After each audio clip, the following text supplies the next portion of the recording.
we talked, I don't know, a few weeks ago, we had covered this thing on the Lord of Shift.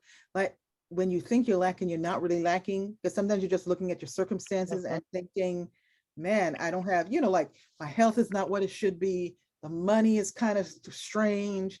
Our relationships, they're not kind of where they want to be. And you just kind of feel like I'm either doing something wrong, I'm missing some sort of information, or I'm not, like everything is upside down. And what you said is important, because it's basically saying you may have been in slavery, you may have been working, never getting paid, but when you begin this journey out of slavery, you're leaving with things that are rightfully yours. Now, how is that? You know what I'm saying? Like, because when you're in slavery, you don't even own yourself. And you see what I'm saying? Somebody owns you. And here says, you're going to be the one plundering them on the way out. And that's one of the reasons why God gave Moses this authority. It would have been easy if God, and I said this on something else, just killed Pharaoh. He could have just killed the people that were enslaving them and say, okay, walk out. You got no hindrance, just keep going. But he didn't do that. He hardened Pharaoh's heart and put Pharaoh through a process, and put all of Egypt through a process where they would be basically taunted and terrorized by God, to the point where it got so they were desperate to see the Israelites leave. And that's how you see sometimes God will vindicate us. There are a lot of people who probably mess with you and did things to harm you and hurt you, and you're thinking, why didn't God just kill this person, stop this person? But God has a way of dealing with enemies and those who would harm us and hurt us, so that they literally never, ever, ever, ever re-enter our lives.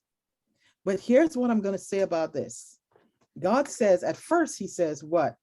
I'm going to grant them, my people, favor and respect in the sight of the Egyptians, which is something, of course, they never had, because, you're slaves. Nobody cares about your life. You definitely not getting favor and respect from somebody who just considers you nothing and owns you. Therefore, it shall be that when you go, you won't be empty-handed. But look at how the instructions change. And I want the ladies on this call, because we usually have men listen in the background, other people listen. But he says, every woman shall. Every woman shall. And in different versions, where it says, ask the neighbor or any woman who lives in her house for articles, silver and gold, clothing, and then you shall put them on your sons and daughters. In this way, you are to plunder the Egyptians, leave in bondage with great possessions that are rightfully yours. Can you imagine God saying, in general, everybody's going to get favor and respect. Every Israelite is going to get favor and respect from these people who once owned you and terrorized you and taunted you and enslaved you. But you're not leaving empty-handed. But who does the instructions go to collect the loot, so to speak, to get that plunder? It's the women. A lot of women, because I get calls from a lot of wives, frustrated. My husband's not agreeing on this. And it'd be like World War III in the house, because what they don't understand is, and I talk to wives about this all the time, or even mothers,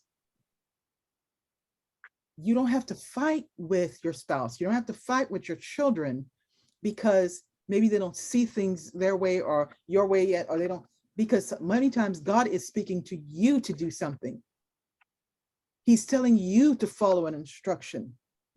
And when God speaks to you to do something, it's not going to cause detriment to your house. You don't have to disrespect anybody else in your house to do it. And you will think, well, what if it's regarding money and I have to get some money out of a bank account and my husband and I already have an agreement? Or what it's regarding, something of the kids, but that child is an adult and I've already agreed, I'm not going to go there and, but here's the thing. If God gives you an instructions, just like if you come back, he's going to make a way. Exodus, what does it say? I will make a way. I will give you the means. And he says to these women, the task for plundering the enemy will be yours.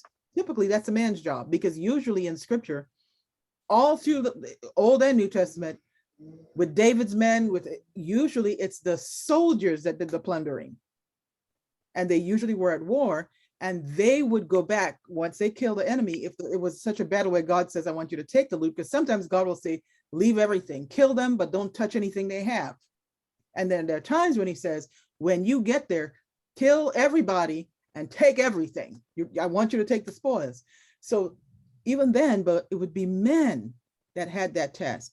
In this case, he says, I want every woman, go to those neighbors, go to the other Egyptian women and collect. And he's not talking about, just, hey, can you help me out? Can you get, it's talking about, like you think of collection agencies today where they're going to hound you until they get one. That's what he's talking about. Plundering is a very militant term. He's like, get that gold, get that silver, and get clothing and put it on your sons and daughters.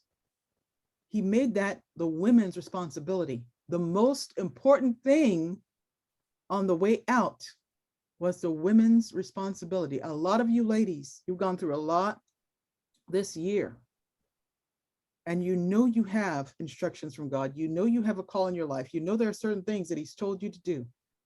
And you're kind of looking around to see, well, I wonder if my husband's going to agree. Oh, and some of you moms, I wonder if my kids, my adult kids, they got stuff to say and they're always telling me this and so, I don't know. And, then some people, it's like, then people at the church and my pastor, am I this, am I that? But the question is, did God tell you to do something? Then that's what you have to do. And anything that he tells us to do, he's going to give us the wisdom. He's not telling you something that's going to destroy your household.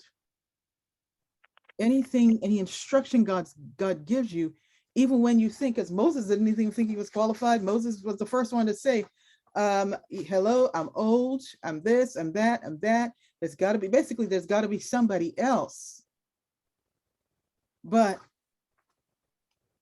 God, in just this chapter alone, he was asking Moses to do something impossible because he didn't think he was qualified. He's been just helping, just hanging out with his father-in-law and helping him out. It's not like he was being a king or, he wasn't doing anything that would state that he's the kind of guy could just step up into a palace and demand something. He didn't have that kind of clout in the natural. And then on the way out, he's saying, I want the women to be responsible for making sure that nobody leaves empty-handed. Isn't that, think about it.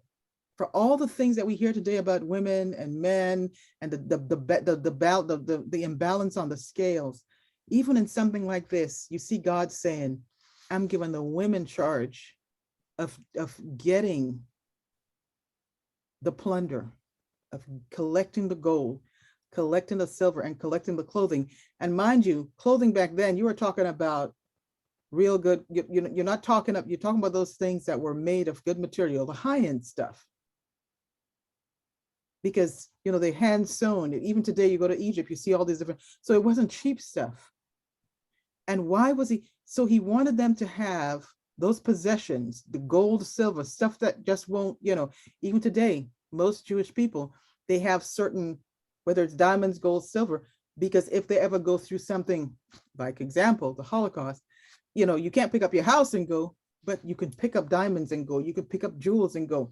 They would put it in their teeth, they would stuff it in different places, because then you have something to take with you on the next part of your journey. Even if you go through a period of slavery, that stuff you can hide on you. The clothing, same thing. You can cover up and use that to cover up certain things. So God was giving these women specific instructions, and we know it's specific because he told them specifically what to ask for. Ask for silver, ask for gold, ask for certain clothing, put it on your children. That's how you do the plundering. He didn't tell them go kill somebody and take anything. He didn't say go cuss somebody out and take anything, but he gave them specific instructions and told them in specific language how to do it. Be insistent when you ask. Basically, God put the Egyptians in fear. So by the time the women came up to say, hey, I need this, this, and that, they were glad to hand it over. God knows what he's doing. So if he asks you to do something, that means he's already made the way, prepared the way. He's already has a setup, a means that when you step in and say, I'm going to be the plunderer today, It's not it won't be out of pride and ego. It's going to be because God has already told you, go ask for this, go demand this, go do this, go be the plunderer today.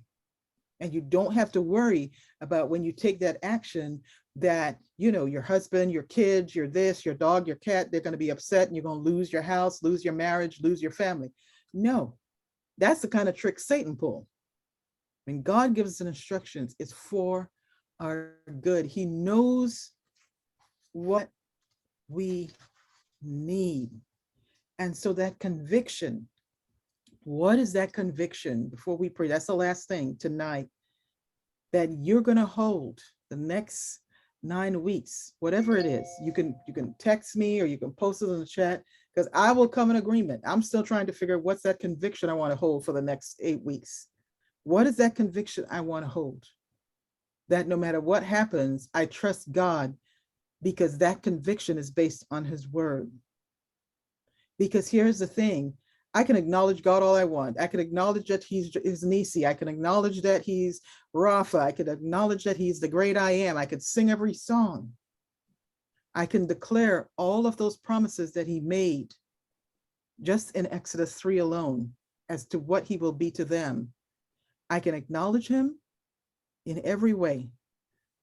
I can declare his word. I can make a benediction over my life 24/7 every day.